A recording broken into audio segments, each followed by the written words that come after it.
Hello friends, your welcome to R K Rojgar study. Are K Rojgar study YouTube channel में आपका स्वागत है। अगर आप वीडियो जुड़े हैं तो प्लेलिस्ट जरूर चेक करें। देखिए, इस वीडियो में हम बिहार पुलिस कांस्टेबल 14 मार्च 2021 को पूछे गए सभी प्रश्नों को कवर करेंगे। जो प्रश्न जीके, जीएस, करंट अफेयर्स और बिहार जीके एवं हिंदी, हिस्ट्री, पॉलिटी एवं जियोग्राफी के हैं, तो मिक्स क्वेश्चन को इसमें हम कवर करेंगे जो 14 मार्च 2021 को बिहार पुलिस कांस्टेबल एग्जाम में पूछे गए हैं। तो join Telegram for free PDF. अगर आप पीडीएफ पाना चाहते हैं तो टेलीग्राम ग्रुप से जरूर ज्वाइन करें। तो आइए हम टाइम वेस्ट न करते हुए क्लास स्टार्ट करते हैं। देखिए, प्रश्न नंबर पहला है, भारत में किस राज्य का उच्चतम लिंगानुपात है? तो भारत के किस राज्य में उच्चतम लिंगानुपात है? तो वो है उच्चतम लिंगानुपात केरल राज्य में। भारत के केरल राज्य में लिंगानुपात उच्चतम है, यानी सबसे अधिक है। नेक्स्ट प्रश्न, भारत के उपराष्ट्रपति का चुनाव एक निर्वाचक मंडल द्वारा किया जाता है, उसमें कितने सदस्य होते हैं? तो उसमें कितने सदस्य होते हैं? तो उसमें सदस्य होते हैं संसद के दोनों सदनों के सभी सदस्य। भारत के उपराष्ट्रपति के चुनाव में कौन भाग लेता है? तो संसद के दोनों सदनों के सभी सदस्य। संसद के दोनों सदन यानी कि लोकसभा एवं राज्यसभा। नेक्स्ट प्रश्न, इनमें से किस खेल के साथ रोबर्स कप जुड़ा हुआ है? यानी रोबर्स कप का संबंध किस खेल से है? तो वह है फुटबॉल से। अगर पूछेगा संतोष ट्रॉफी का संबंध किससे है, तो संतोष ट्रॉफी बहुत पूछता है, यह भी फुटबॉल से संबंधित है। क्रिकेट से है दिलीप ट्रॉफी, रणजी ट्रॉफी, ये क्रिकेट से संबंधित है, यह बहुत पूछता है। ये सभी प्रश्न प्रीवियस ईयर के हैं जो 14 मार्च 2021 बिहार पुलिस कांस्टेबल का एग्जाम हुआ है, उन्हीं से इन सभी प्रश्नों को हम लिए हैं। नेक्स्ट प्रश्न, इनमें से कौन सा वेद शास्त्र विद्याओं से संबंधित है? तो वेद शास्त्र विद्याओं से कौन सा वेद संबंधित है? तो वह है यजुर्वेद। सामवेद। अगर क्वेश्चन पूछेगा संगीत से कौन सा वेद संबंधित है, तो संगीत से है सामवेद। और पूछेगा अगर गायत्री मंत्र का उल्लेख किस वेद में मिलता है, तो गायत्री मंत्र का उल्लेख ऋग्वेद में मिलता है। और सबसे नया वेद कौन सा है? तो सबसे नया वेद है अथर्ववेद। सबसे पुराना वेद कौन सा है? तो सबसे पुराना वेद है यजुर्वेद। नेक्स्ट प्रश्न पे आ जाएंगे। नेक्स्ट प्रश्न है, छायावाद युग के कवि। तो छायावाद युग के कवि कौन है? तो छायावाद युग के कवि हैं जयशंकर प्रसाद। जयशंकर प्रसाद छायावाद युग के कवि हैं। आप प्ले लिस्ट जरूर चेक करें। प्ले लिस्ट में आपको सभी हिंदी की और सभी टॉपिक की चैप्टर वाइज क्लास मिल जाएगी, तो उसमें आप जाकर हम चैप्टर नंबर 1 देखिएगा, तो उसमें सभी छायावाद और सभी युग के कवियों को हम बता दिए हैं। ग्रेफाइट और हीरे क्या हैं? तो ग्रेफाइट और हीरे क्या हैं? तो वो कार्बन के अपरूप हैं। ग्रेफाइट और हीरे क्या हैं? तो वो अपरूप हैं। किसके हैं? तो कार्बन के। सम न्यूट्रॉन क्या होता है? तो सम न्यूट्रॉनिक होता है जिसमें न्यूट्रॉन की संख्या समान हो। समस्थानिक क्या होता है? तो समस्थानिक में प्रोटॉनों की संख्या समान होती है। नेक्स्ट प्रश्न, प्रश्न नंबर 8, पूर्ण स्वराज की मांग कांग्रेस अधिवेशन के किस अधिवेशन में की गई थी? तो पूर्ण स्वराज की मांग कांग्रेस ने लाहौर अधिवेशन में किया था, जो कब हुआ था? तो यह हुआ था 1929 ईस्वी में। पूर्ण स्वराज की मांग कांग्रेस ने लाहौर अधिवेशन में किया था। नेक्स्ट प्रश्न, भारत के किस राज्य में सबसे कम वन आवरण है? यानी कि सबसे कम वनों वाला राज्य कौन सा है? तो सबसे कम वनों वाला राज्य है हरियाणा। और सबसे अधिक वनों वाला राज्य कौन सा है? तो वह है एमपी यानी मध्य प्रदेश। भारत के राज्यों में सबसे कम वन वाला राज्य है हरियाणा और सबसे अधिक वाला है मध्य प्रदेश। गोवा क्षेत्रफल की दृष्टि से सबसे छोटा राज्य है। गोवा क्षेत्रफल की दृष्टि से सबसे छोटा राज्य है भारत का। और जनसंख्या की दृष्टि से भारत का सबसे छोटा राज्य हो जाएगा सिक्किम। नेक्स्ट प्रश्न, और जनसंख्या की दृष्टि से सबसे बड़ा राज्य कौन सा है? तो वो है उत्तर प्रदेश। और क्षेत्रफल के अनुसार सबसे बड़ा राज्य कौन सा है? तो वो है गुजरात। गुजरात के बाद आंध्र प्रदेश। नेक्स्ट प्रश्न देखिए, ये प्रश्न 2021 के एग्जाम में पूछा गया जो 14 मार्च को हुआ था। बजट 2020-21 के अनुसार बिहार के जीडीपी का राजकोषीय घाटा कितना प्रतिशत है? तो वो है 2.97%। आप 2023-24 का पढ़ के जाइएगा, जो एग्जाम 1 अगस्त से होने जा रहा है बिहार पुलिस कांस्टेबल का, तो उसमें यह क्वेश्चन पूछे जाते हैं। आपको हम ये क्वेश्चन इसलिए लाए हैं कि आप परीक्षा में जाने से पहले ये जान लें कि किस प्रकार के क्वेश्चन पूछे जाते हैं। देखिए, हिंदी का प्रश्न, अंधेर नगरी चौपट राजा नामक नाटक किसने लिखा है? तो अंधेर नगरी चौपट राजा किसने लिखा है? तो वो लिखे हैं भारतेंदु हरिश्चंद्र ने। अंधेर नगरी चौपट राजा नामक नाटक किसने लिखा है? तो वो लिखा है भारतेंदु हरिश्चंद्र ने। नेक्स्ट प्रश्न, प्रकाश वर्ष किसका मापक है? तो प्रकाश वर्ष किसका मात्रक है? तो प्रकाश वर्ष दूरी का मात्रक है। प्रकाश वर्ष किसका मात्रक है? तो प्रकाश वर्ष दूरी का मात्रक है। समय का मात्रक सेकंड हो जाएगा। नेक्स्ट प्रश्न,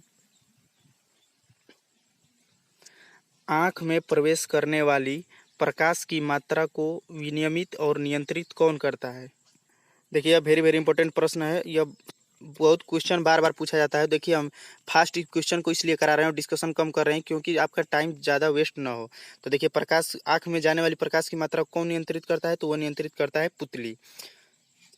पुतली हमारी आँख में जाने वाली प्रकाश की मात्रा को नियंत्रित करता है। नेक्स्ट प्रश्न, प का उच्चारण स्थान क्या है? तो प का उच्चारण स्थान क्या हो जाएगा? तो प का उच्चारण स्थान हो जाएगा ओठ। देखिए आप जाकर हमारे हिंदी वाले सेक्शन में देखिए, प्लेलिस्ट जाकर चेक करिए, हिंदी चैप्टर वाइज क्लास में, वहाँ पे हम बता दिए हैं। दंत से कौन का है? तो त थ द ध ये सब दंत से है।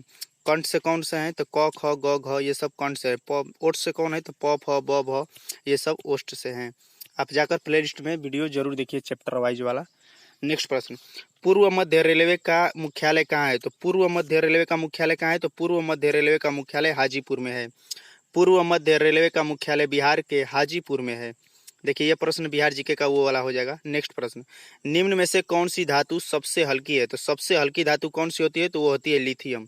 सबसे हल्की धातु कौन होती है? तो सबसे हल्की धातु होती है लिथियम। और सबसे भारी अगर पूछेगा कौन सी होती है, तो सबसे भारी होती है ओस्मियम।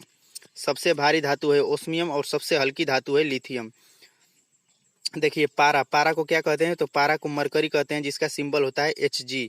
और चांदी का क्या होता है? तो चांदी का होता है Ag। और लिथियम शीशा का क्या होता है? तो शीशा का होता है Pb, जिसे लेड कहा जाता है। और लिथियम का क्या होता है? तो लिथियम का होता है Li, रासायनिक सूत्र। नेक्स्ट प्रश्न, अंग्रेजों ने वांडीवास की लड़ाई में किसको हराया था? तो अंग्रेजों ने वांडीवास की लड़ाई में फ्रेंच को हराया था। अंग्रेजों ने वांडीवास की लड़ाई में फ्रेंच को हराया था। नेक्स्ट प्रश्न, वेरी वेरी इंपॉर्टेंट प्रश्न जो पॉलिटिक्स है और आपको जनरल नॉलेज के लिए भी जानना चाहिए। भारतीय संविधान के किस मौलिक अधिकार में यह कहा गया है कि मानव व्यापार, जबरन मजदूरी कराना, और जबरन मजदूरी यानी बंधुआ मजदूर, और 14 वर्ष से कम उम्र के बच्चों को मजदूरी पर रखना अपराध है? तो यह कौन सा है? तो यह शोषण के विरुद्ध अधिकार। यह कौन सा मौलिक अधिकार है? तो शोषण के विरुद्ध अधिकार यह मौलिक अधिकार है। नेक्स्ट प्रश्न पे आ जाएंगे, कोयला खान मध्य प्रदेश के किस जिले में स्थित है? तो कोयला का खान मध्य प्रदेश के किस जिले में स्थित है? तो वो सिंगरौली में। कोयला खान मध्य प्रदेश के किस जिले में होता है? तो वो है सिंगरौली में। नेक्स्ट प्रश्न, कान खड़े होना मुहावरे का अर्थ। यह बिहार पुलिस कांस्टेबल के लिए क्लास है जो 14 मार्च 2021 को जो बिहार पुलिस कांस्टेबल का एग्जाम हुआ था, वही यह प्रीवियस ईयर का पेपर है। तो कान खड़े होना यानी कि सचेत होना। कान खड़े होना मुहावरे का सही अर्थ क्या हो जाएगा? तो कान खड़े होना मुहावरे का सही अर्थ हो जाएगा सचेत होना। नेक्स्ट प्रश्न पे आ जाएंगे, अशोक मेहता समिति किससे संबंधित है? तो देखिए अशोक मेहता समिति किससे संबंधित है? तो यह संबंधित है अशोक मेहता समिति। वेरी वेरी इंपॉर्टेंट प्रश्न। तो यह है पंचायती राज से संबंधित। क्वेश्चन पूछता है कि पंचायती राज से संबंधित कौन सी समिति थी? तो वो थी अशोक मेहता समिति। पंचायती राज क्वेश्चन पूछता है कि भारत का वो कौन सा राज्य है जो सबसे पहले पंचायती राज को अपनाया था? तो वो है राजस्थान। राजस्थान भारत का प्रथम राज्य है जो पंचायती राज को अपनाया। और राजस्थान का कौन सा जिला? तो नागौर। राजस्थान का नागौर जिला जो पंचायती राज को अपनाने वाला भारत का प्रथम राज्य है। नेक्स्ट पेज एक मोटिवेशनल क्विज है, अगर तुम चलने के लिए तैयार हो मेरे दोस्तों तो मंजिल तुम्हारे सामने झुकने के लिए तैयार हो जाएगी। अगर आप संघर्ष करने के लिए तैयार हो तो मंजिल आपके सामने घुटने टेकने के लिए तैयार हो जाएगी। तो आइए हम क्लास स्टार्ट करते हैं। थोड़ा सा फास्ट इसलिए करा रहे हैं कि वीडियो छोटा हो और आपका टाइम वेस्ट ज़्यादा ना हो। नेक्स्ट प्रश्न देखिए, वेरी वेरी इंपॉर्टेंट प्रश्न पॉलिटी का है। उच्च न्यायालय के न्यायाधीश को पद से कौन हटा सकता है? तो उच्च न्यायालय के न्यायाधीश को पद से कौन हटा सकता है? तो इसमें आपको बताना है कौन। तो स्वयं राष्ट्रपति। तो देखिए उच्च न्यायालय के न्यायाधीश को कौन हटाता है? तो वो हटाते हैं राष्ट्रपति। लेकिन ये दिया है कि स्वयं राष्ट्रपति अपने मर्जी से हटा सकते हैं, जो बिल्कुल गलत होगा। मुख्यमंत्री की सलाह से राज्यपाल नहीं हटाते, जब हटाते तो राष्ट्रपति। भारत के मुख्य न्यायाधीश की सलाह से राष्ट्रपति, बिल्कुल गलत। विशेष बहुमत द्वारा पारित संसद के प्रस्ताव से राष्ट्रपति, यह बिल्कुल सही आंसर हो जाएगा। तो उच्च न्यायालय यानी कि हाई कोर्ट। अगर यही लिखता सर्वोच्च न्यायालय तो वो हो जाता सुप्रीम कोर्ट। तो उच्च न्यायालय यानी हाई कोर्ट के न्यायाधीश को पद से कौन हटा सकता है? तो विशेष बहुमत द्वारा पारित संसद के प्रस्ताव से राष्ट्रपति महोदय हटाते हैं। नेक्स्ट प्रश्न, संविधान सभा के उद्घाटन सत्र के अध्यक्ष कौन थे? तो देखिए संविधान सभा के उद्घाटन सत्र के अध्यक्ष कौन थे? तो वो थे डॉक्टर सच्चिदानंद सिन्हा। डॉक्टर सच्चिदानंद सिन्हा संविधान सभा के उद्घाटन सत्र के अध्यक्ष थे। यह संविधान सभा क्वेश्चन पूछता है कि डॉक्टर सच्चिदानंद सिन्हा संविधान सभा के कैसे अध्यक्ष थे, तो वो थे अस्थायी अध्यक्ष। और अस्थायी अध्यक्ष कौन बने थे, तो अस्थायी अध्यक्ष बने थे डॉक्टर राजेंद्र प्रसाद, जो भारत के प्रथम राष्ट्रपति भी रहे। और डॉक्टर भीमराव अंबेडकर यह प्रारूप समिति के अध्यक्ष थे। नेक्स्ट प्रश्न, करुण रस का अस्थायी भाव। देखिए जैसा कि आप जानते हैं बिहार पुलिस कांस्टेबल के एग्जाम में मिक्स क्वेश्चन आते हैं, हिंदी, पॉलिटी, जियोग्राफी, हिस्ट्री और Bihar GK, science, GK, GS सभी से। तो इसीलिए हम सभी ये सभी क्वेश्चन 14 मार्च 2021 का पेपर सेट का है। तो करुण रस का अस्थायी भाव क्या होता है, तो करुण रस का अस्थायी भाव क्या होता है, तो वो होता है शोक। करुण रस का अस्थायी भाव होता है शोक। नेक्स्ट प्रश्न पे आ जाएंगे। देखिए आप इस क्लास की फ्री पीडीएफ पाने के लिए आप हमारे टेलीग्राम ग्रुप से जुड़े हैं, वहीं पे पीडीएफ मिल जाएगी। किस प्रकार जुड़ सकते हैं, तो चैनल के डिस्क्रिप्शन बॉक्स में जाइए, वहाँ पे टेलीग्राम ग्रुप का लिंक दिया है, या चैनल के अबाउट सेक्शन में जाकर वहाँ से स्क्रॉल करके टेलीग्राम ग्रुप से आप जुड़ सकते हैं, वहीं पे आपको इसकी पीडीएफ मिल जाएगी। और हम अपने इस चैनल पे एपी पुलिस सहित अन्य सभी वनडे कॉम्पिटिटिव एग्जाम को टारगेट करके math, reasoning, Hindi, GK, GS की ट्रिकी सॉल्यूशन के साथ अल्टरनेट डे पे क्लास दे रहे हैं।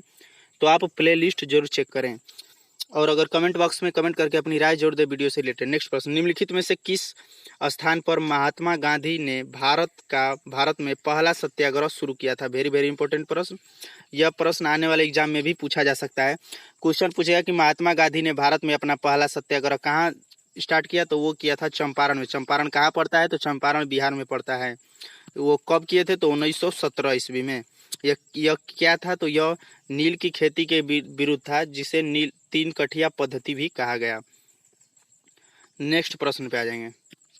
निम्नलिखित में से कौन सी बीमारी मच्छरों के कारण नहीं होती, यानी मच्छरों के काटने से कौन सी बीमारी नहीं होती, तो डेंगू होती है और फाइलेरिया भी होता है, लेकिन प्लेग नहीं होता है। तो मच्छरों के काटने से कौन सी बीमारी नहीं होती, तो प्लेग नहीं होता है। नेक्स्ट प्रश्न, टमाटर का लाल रंग। तो टमाटर में लाल रंग किसके उपस्थिति के कारण होता है, तो टमाटर में लाल रंग लाइकोपीन के कारण होता है। टमाटर में लाल रंग लाइकोपीन के कारण होता है। कैरोटीन के कारण क्या होता है, तो कैरोटीन के कारण गाजर का रंग लाल होता है। गाजर का रंग लाल या नारंगी जो भी कहिए, तो वो कैरोटीन के कारण होता है। और लाइकोपीन के कारण टमाटर का रंग लाल होता है, लाइकोपीन की उपस्थिति के कारण। नेक्स्ट प्रश्न, समानार्थी शब्द का चयन कीजिए। वानर, वानर का समानार्थी बताना है। समानार्थी यानी कि समान अर्थ देने वाला, जिसे पर्यायवाची शब्द भी कहते हैं, जिसे पर्यायवाची शब्द भी कहते हैं। कभी कभी समानार्थी न देकर पर्यायवाची देता है, या पर्यायवाची शब्द तो सब लोग जानते हैं, लेकिन कभी कभी समानार्थी देता है तो लोग कंफ्यूज हो जाते हैं। तो कंफ्यूज नहीं होता है, समानार्थी शब्द यानी कि पर्यायवाची शब्द। तो बानर का बताना है, तो बानर का समानार्थी यानी पर्यायवाची क्या हो जाएगा, तो वो हो जाएगा मरकट। बानर का पर्यायवाची शब्द हो जाएगा मरकट। नेक्स्ट प्रश्न, प्रश्न नंबर 30, हरीश में कौन सी संधि है। वेरी वेरी इंपॉर्टेंट प्रश्न। देखिए हरीश में कौन सी संबंधित संधि है, तो हरीश में स्वर संधि है। क्यों, क्योंकि देखिए अगर आप हरीश का संधि विच्छेद करेंगे, देखिए अगर आप हरीश का संधि विच्छेद करेंगे तो क्या हो जाएगा, तो ये हो जाएगा हरि प्लस ईस। हरि प्लस नहीं, यानी कि हरि धन ईस। तो री में छोटी की मात्रा है और इस में बड़ी की मात्रा है। तो देखिए छोटी और बड़ी की मात्रा मिलकर क्या बना देगी, तो छोटी और बड़ी की मात्रा मिलकर बना देगी बड़ी ई। और बड़ी ई क्या होता है, तो बड़ी ई हिंदी वर्णमाला में स्वर कहा जाता है, इसीलिए स्वर संधि इसका आंसर हो जाएगा। देखिए आप रटिए मत, क्वेश्चन को सॉल्व करना सीखिए, बनाना सीखिए। आप प्लेलिस्ट में जाकर हिंदी का वीडियो देखिए, आपको स्पष्ट समझ में आएगा, और सपोर्ट करिए। तो देखिए हरीश में कौन सी संधि है, तो हरीश का पहले संधि विच्छेद कर लेंगे, तो हरि प्लस ईस। तो हरि हरि री री यानी छोटी की मात्रा है तो छोटी ई, और इस में बड़ी की मात्रा है तो बड़ी, और छोटी ई और बड़ी ई मिलकर बना देंगे बड़ी ई। तो बड़ी क्या है, तो बड़ी ई स्वर संधि, इसीलिए स्वर संधि का उदाहरण हो जाएगा। नेक्स्ट प्रश्न, मुंशी प्रेमचंद्र की रचना। वेरी वेरी इंपॉर्टेंट प्रश्न। यह प्रश्न बार बार पूछे जाते हैं कि मुंशी प्रेमचंद की रचना सबसे ज्यादा पूछता है, और जयशंकर प्रसाद की, और धर्मवीर भारती की, और मैथिली शरण गुप्त की। क्वेश्चन पूछेगा कि भारत की आधुनिक मीरा किसे कहा गया, तो आधुनिक मीरा मीराबाई को कहा गया। आधुनिक मीरा किसे कहा है, तो आधुनिक मीरा मीराबाई को कहा गया है। और देखिए मुंशी प्रेमचंद की रचना कौन सी है, तो मुंशी प्रेमचंद की रचना है गबन गोदान। गबन गोदान किसकी रचना है, तो गबन गोदान मुंशी प्रेमचंद की है। क्वेश्चन बहुत पूछता है कि मुंशी प्रेमचंद्र की अधूरा उपन्यास का क्या नाम है। क्वेश्चन पूछता है कि मुंशी प्रेमचंद्र के अधूरा उपन्यास का क्या नाम है, तो अधूरा उपन्यास का नाम है मंगल सूत्र। क्वेश्चन ये पूछ सकता है और पूछता भी है कि मुंशी प्रेमचंद के अधूरा उपन्यास का क्या नाम है, तो उनका अधूरा उपन्यास का नाम है मंगलसूत्र। कामायनी किसकी है, तो कामायनी जयशंकर प्रसाद जी की है। नेक्स्ट प्रश्न, यह सभी प्रश्न 14 मार्च 2021 को बिहार पुलिस कांस्टेबल के एग्जाम में पूछे गए प्रश्न है, सभी प्रश्न जो कि प्रीवियस ईयर के हैं। तो आप इन प्रश्नों को जरूर देख कर जाएं एग्जाम देने से पहले। और आपको वीडियो पसंद है तो लाइक करिए, शेयर करिए और चैनल को सब्सक्राइब जरूर करिए और वीडियो से रिलेटेड कमेंट बॉक्स में कमेंट करके अपनी राय जरूर दीजिए।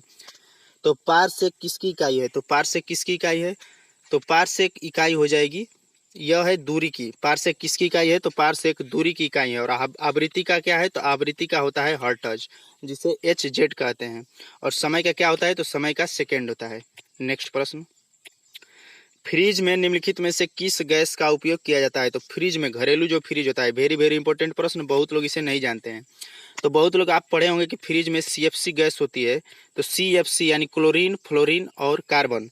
CFC का फुल फॉर्म क्या होता है, तो क्लोरीन, फ्लोरीन और कार्बन, जिसे CFC का आता है। तो फ्रिज में CFC यूज होता है शीतलन के लिए। तो देखिए ये यहाँ पे CFC तो है नहीं, तो ये दिया है कि फ्रिज में कौन सी किस गैस का उपयोग करते हैं, तो फ्रिज में अमोनिया गैस का उपयोग होता है। वेरी वेरी इंपॉर्टेंट प्रश्न, ये चैलेंजिंग प्रश्न है जिसे बहुत कम लोग जानते होंगे। तो फ्रिज में किस गैस का उपयोग होता है, तो फ्रिज में अमोनिया गैस का उपयोग होता है। नेक्स्ट प्रश्न, भारत में राष्ट्रीय विज्ञान दिवस किस दिनांक को मनाया जाता है, तो देखिए दिवस से क्वेश्चन बिहार पुलिस कांस्टेबल के एग्जाम में आते ही आते हैं, तो आप दिवस को एक बार जरूर पढ़ के जाएं। तो राष्ट्रीय विज्ञान दिवस कब मनाया जाता है, तो मनाया जाता है 28 फरवरी को। और 8 मार्च को क्या मनाया जाता है, तो 8 मार्च को अंतर्राष्ट्रीय महिला दिवस मनाया जाता है। 8 मार्च को क्या मनाया जाता है, तो 8 मार्च को अंतर्राष्ट्रीय महिला दिवस मनाया जाता है। और 22 फरवरी को राष्ट्रीय विज्ञान दिवस मनाया जाता है, यह रमन मैग्सेसे के जन्मदिन पर मनाया जाता है। नेक्स्ट प्रश्न, बिहार के पहले मुख्यमंत्री कौन थे, तो देखिए बिहार जीके का प्रश्न। तो बिहार के पहले मुख्यमंत्री कौन थे, तो बिहार के पहले मुख्यमंत्री थे श्री कृष्ण सिंह। आप वीडियो के प्लेलिस्ट में जाइए चैनल के, वहाँ पे प्लेलिस्ट में बिहार जीके के हम 4 क्लास अपलोड किए हैं, जिससे बाहर बिहार जीके का क्वेश्चन पूछ ही नहीं सकता है। आप चारों वीडियो को देखिए जो मात्र 15-15 मिनट के हैं, 15 से 20 मिनट के। आप उन वीडियो को समय निकाल कर देखिए, प्लेलिस्ट में है 1 से 4 तक वीडियो हम बनाए हैं, जिसमें टॉप 50 क्वेश्चन को कवर किए हैं। तो जो बिहार जीके के हैं, तो उनसे बाहर बिहार जीके का क्वेश्चन एक भी नहीं पूछा जा सकता, तो आप उसे जरूर चेक करें, जरूर देख कर जाएं। तो बिहार के पहले मुख्यमंत्री कौन है, तो बिहार के पहले मुख्यमंत्री हैं श्री कृष्ण सिंह। नेक्स्ट प्रश्न, किस शहर को भारत का रजत शहर भी कहा जाता है, भारत का रजत शहर यानी कि सिल्वर सिटी। सिल्वर सिटी किस शहर को कहा जाता है, तो भारत के किस शहर को सिल्वर सिटी के नाम से जाना जाता है, तो वो है कटक। भारत का सिल्वर सिटी किसे कहते हैं, तो वो कटक को कहते हैं। क्वेश्चन पूछेगा भारत की सांस्कृतिक राजधानी किसे कहा है, तो वो बनारस को। और भारत की औद्योगिक राजधानी, तो वो मुंबई को माना जाता है। और देखिए कोलकाता कहते हैं, यह कोलकाता की मुख्यमंत्री हैं ममता बनर्जी। नेक्स्ट प्रश्न, धातुओं के ऑक्साइड की प्रवृत्ति क्या है, वेरी वेरी इंपॉर्टेंट प्रश्न। तो धातुओं के ऑक्साइड की प्रवृत्ति क्या होती है, तो धातुओं के ऑक्साइड की प्रवृत्ति क्षारीय होती है। और अगर पूछेगा कि अधातुओं के ऑक्साइड की प्रवृत्ति क्या होती है, अगर क्वेश्चन 2 ही बनते हैं यहाँ से, तो ये क्वेश्चन पूछेगा धातुओं के ऑक्साइड की प्रकृति क्या होती है, तो वो होती है क्षारीय। और अगर पूछेगा अधातुओं के ऑक्साइड की प्रवृत्ति क्या होती है, तो अ से अधातु और अ से अम्लीय। ध्यान रखेंगे, धातुओं के ऑक्साइड की प्रकृति क्षारीय और अधातुओं की अम्लीय, अ से अधातु अ से अम्लीय। नेक्स्ट प्रश्न, बिहार के पहले राज्यपाल कौन थे, तो बिहार के पहले राज्यपाल बताना है, तो यह बिहार जी का क्वेश्चन है। बिहार के पहले राज्यपाल कौन थे, तो बिहार के राज्यपाल प्रथम थे जयराम दौलत राम। बिहार के पहले राज्यपाल थे जयराम दौलत राम। बिहार के राष्ट्रीय पक्षी पशु और बिहार के सभी हम फैक्ट को बिहार जी के क्लास में अपलोड कर दिए हैं, तो आप बिहार जी के का प्ले लिस्ट में जाकर बिहार जी के सेक्शन से आप वहाँ से वीडियो देख लीजिए। नेक्स्ट प्रश्न, रेड डाटा बुक स्रोत है, रेड डाटा बुक क्या रिकॉर्ड रखती है, तो रेड डाटा बुक सभी लुप्त प्राय प्रजातियों की रिकॉर्ड रखती है। नेक्स्ट प्रश्न पे आ जाएंगे, 1 से 21 सोना मुहावरे का सही अर्थ क्या होगा, तो 1 से 21 सोना मुहावरे का सही अर्थ क्या होगा, आप इसका उत्तर कमेंट बॉक्स में कमेंट करके जरूर दीजिए, वहीं पे हम आपको इसका सही आंसर भी पिन कर देंगे। देखिए थैंक्स फॉर वॉचिंग, वीडियो से जुड़ने के लिए धन्यवाद। वीडियो को लाइक करिए, शेयर करिए और चैनल को सब्सक्राइब जरूर करिए और कमेंट बॉक्स में कमेंट करके वीडियो से रिलेटेड अपनी राय जरूर दीजिए। आरके रोजगार स्टडी, यह क्लास आप आरके रोजगार स्टडी यूट्यूब चैनल पे देख रहे हैं। चेक प्ले लिस्ट, अगर आप वीडियो से जुड़े हैं तो प्ले लिस्ट जरूर चेक करो। Join Telegram for free PDF, अगर आप क्लास की PDF पाना चाहते हैं तो आप हमारे टेलीग्राम ग्रुप से जुड़े, वहीं पर आपको इस क्लास की PDF मिल जाएगी। तो वीडियो से जुड़ने के लिए धन्यवाद। वीडियो को लाइक करिए, शेयर करिए और चैनल को सब्सक्राइब करिए। और आप किस टॉपिक पे वीडियो चाहते हैं ये भी कमेंट बॉक्स में कमेंट करके अपनी राय जरूर दीजिए। तो थैंक्स फॉर वॉचिंग। वीडियो से जुड़ने के लिए धन्यवाद।